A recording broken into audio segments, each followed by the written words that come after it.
sa kababaye nga puno sa kaisog ug pagpangga para sa atong pinalanggang Vice Presidente Inday Sara Duterte.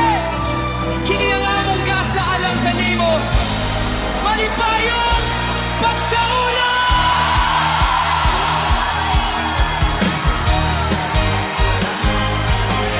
Sa matag banag-banag sa atong lutang natawhan, at dunay kasing-kasing nga andang maminaw sa tanan.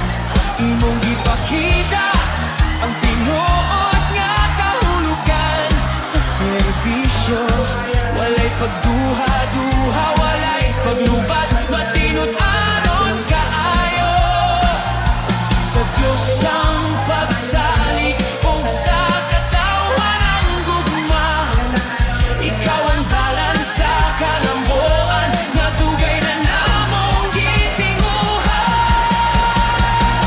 Malipayong adlaw na tawhan, Inday Sara, ang imong kaisog ug malasakit, among garbo ug tamin. Para sa Diyos, para sa nasod, para sa pamilyang Pilipino, ikaw ang among kusog ug paglaom sa hapsay nga ugma. Padayon sa pagserbisyo sa katawang nagmahal kanimo.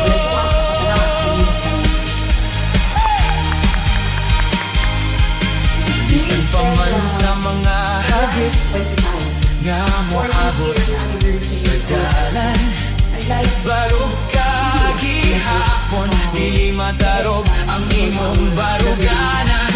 Alang sa kalinaw sa atong pinalanggang Pilipinas, imong kusog maoy naghatag kanamo o kada sigalias. Ang imong mga kamot andang kanunay nga butabang sa mga kamos ug timawa. Ikaw ang ilang gampanan sa matag suok sa Mindanao, Luzon hangtod sa Visayas. Ang imong ngalan